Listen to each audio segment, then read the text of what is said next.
नमस्कार, today Bihar news देख रहे हैं आप। मैं हूं आपके साथ प्रकाश सिंह। देखिए, बिहार विधानसभा चुनाव को लेकर बिहार में सियासी सरगर्मी काफी तेज है। इस बीच सत्ता पक्ष और विपक्ष आमने सामने है, लेकिन इन सब के बीच बात करेंगे राजधानी पटना के पटना साहिब विधानसभा सीट की।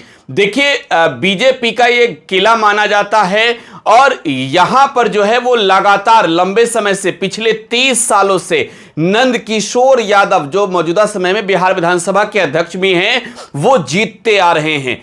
लेकिन अब भाजपा के किले में अब बड़ी चढ़ाई की तैयारी कांग्रेस ने शुरू कर दी है। सुशांत शेखर, देखिए, कांग्रेस के नेता हैं, नौजवान हैं, और उन्होंने तो पूरे पटना साहिब क्षेत्र का जो है वो ना सिर्फ दौरा किया है बल्कि सर्वे भी करा लिया है। सर्वे में सवाल पूछे हैं जनता से कि विधायक जी ने काम कितना किया है। देखिए, जो रिस्पॉन्स मिला है वो बता रहे हैं कि पिछले 30 सालों से पटना सिटी जैसा इलाका जो है वो पूरी तरीके से ना तो वहां जनता का कोई सुनने वाला है, ना ही जनता की भलाई कोई करने वाला है। और ऐसे में विधायक जी को लोग वोट देकर जिताते तो हैं, लेकिन विधायक जी ने काम कोई नहीं किया है।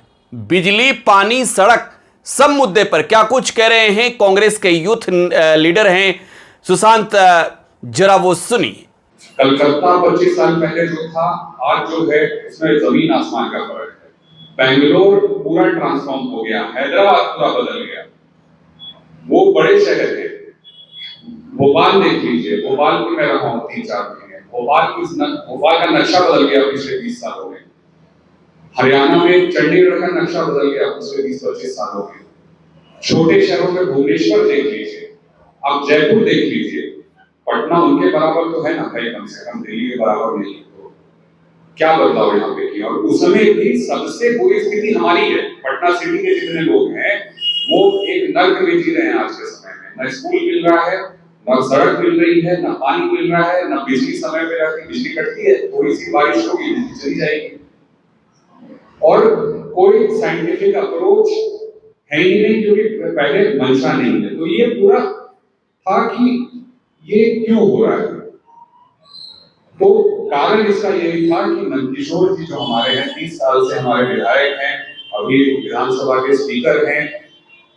प्रदेश में हर एक जो महत्वपूर्ण मंत्रालय है उसका प्रभार एक न एक समय पे उन्हें संभाला हुआ है। वो क्यों नहीं कर रहे हैं। आप यही राजवंशी नगर चले जाइए, आप पाटलिपुत्रा चले जाइए, आशियाना चले जाइए, वहां तो सब कुछ व्यवस्थित करने की कम से कम कोशिश हो रही है। हमारे यहाँ तो कोशिश भी नहीं हो रही है। नमामि गंगे के नाम पे एक अलग स्कैम चलाया गया 3-4 साल पहले। तो दिक्कतें जो हैं वो कोई निवारण करने वाला नहीं है, सॉल्व करने वाला नहीं है। तो अपने घर को बचाने के लिए हमने बोला छोड़ो, पहले इसको देखते हैं, उसके बाद जीवन में जो होगा किया जाएगा। सब छोड़ छाड़ के इधर आए, काम शुरू किया। पहले सबसे पहला जो था, कोई भी बीमारी का इलाज करना होता है तो उसका जो पहला स्टेप होता है वो डायग्नोसिस होता है। डायग्नोसिस होगा तब जाके आप उसका इलाज बना पाएंगे। कौन सी दवाई, किस पावर की दवाई चलानी है, क्या ट्रीटमेंट करना है, फिजियो करना पड़ेगा कि नहीं करना पड़ेगा, वो बिना डायग्नोसिस के आप कर नहीं सकते। तो लगभग 1 महीना हो ही गया है। 14 तारीख को पिछले महीने हमने शुरू किया एक कार्यक्रम जिसका नाम रखा हमने आपका बेटा आपके द्वार। नेता वाला ना मेरे में कोई गुण है, ना हमको नेता बनने का कोई इंटरेस्ट है। नेतागिरी में कोई इंटरेस्ट नहीं है। जो सिस्टमैटिक तरीके से हम काम करते हैं उस तरीके से काम करना है। इसलिए सबसे पहले हमने डायग्नोसिस का काम शुरू किया 1 महीने पहले। आज 12 तारीख है, एग्जैक्टली लगभग 29-30 दिन हो गया, 1 महीना हो गया। इस 30 दिन में हमने जो ये कैंपेन लॉन्च किया था उसकी मैं डिटेल्स बता रहा हूँ आपको प्रिंट में भी मिल जाएगा ताकि आपको आगे हेल्प हो जाएगी। कुल 34,872 घरों में मैं और मेरी जो टीम है हम गए हैं। 34,872 घरों में पटना सिटी के हम अभी तक जा चुके हैं पिछले 30 दिनों में। और उसमें अगर थोड़ा आपको ब्रेकअप बताऊं तो एक कोई समुदाय विशेष या एक किसी धर्म विशेष के पास हम नहीं गए हैं। 34,872 जो है उसमें से लगभग 28,000 हिंदू हाउस होल्ड है, 6,500 उसमें मुस्लिम हाउस होल्ड है। अगर कास्ट कैटेगरी वाइज भी आपको डिवीजन बताएं, क्योंकि सारा डेटा हम साइंटिफिकली एक वेब ऐप के थ्रू कलेक्ट कर रहे हैं। लगभग 5,000 जनरल हाउस होल्ड्स हैं, 15,000 के आसपास पिछड़े घर हैं, ओबीसी के घर हैं, 8,000 के आसपास ईबीसी घरों में गए हम, 7,000 के आसपास दलित घरों में गए, एससी घरों में हम गए हैं। अब इससे क्या क्या निकला वो ज्यादा जरूरी, जो डायग्नोसिस अभी तक निकली है 35,000 घरों में, वो आपको बताना चाह रहा था, इसलिए आपको बुलाया।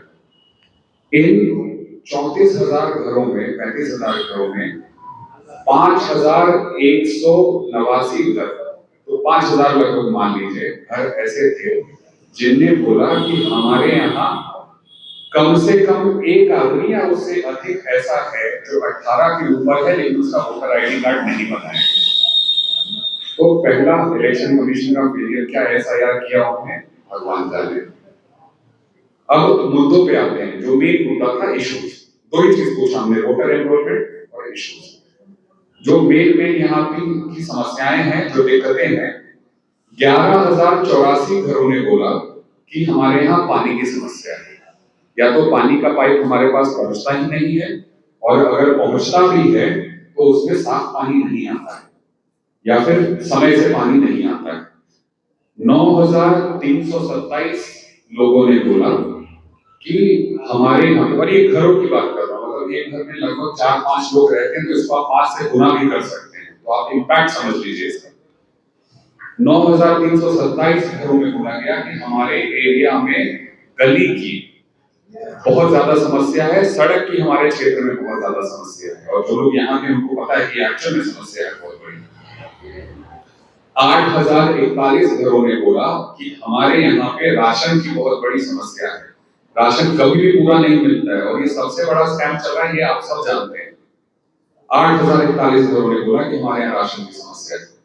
सफाई और गंदगी, 8,232 घरों ने बोला कि हमारे यहाँ पे हमारी गली में साफ सफाई की दिक्कत है, कूड़ा पड़ा रहता है, नाली चौक रहती है, थोड़ी सी बारिश होती है उसकी वजह से पूरा पानी भर जाता है हमारे क्षेत्र में, जो घंटों घंटों जमा रहता है, कुछ क्षेत्रों में तो दिनों दिनों तक जमा रहता है। उसके बाद 7,118 घरों ने बिजली की समस्या बताई, या तो बिजली आती नहीं है, बहुत ज्यादा कटती है, या फिर जो ये स्मार्ट मीटर का नया स्कैम चलाया गया है उसकी वजह से बिजली का बिल उनका 1.5 गुना 2 गुना हो गया है स्मार्ट मीटर लगने के बाद। 6,072 घरों ने बोला कि हमारे एरिया में स्कूल की बहुत भयंकर समस्या है, जो कि रेलवे लाइन हमारे सलामी का है, उसके पास कोई महिला मध्य विद्यालय या उच्च विद्यालय है ही नहीं, तो उधर एक बहुत बड़ी समस्या निकल के आई।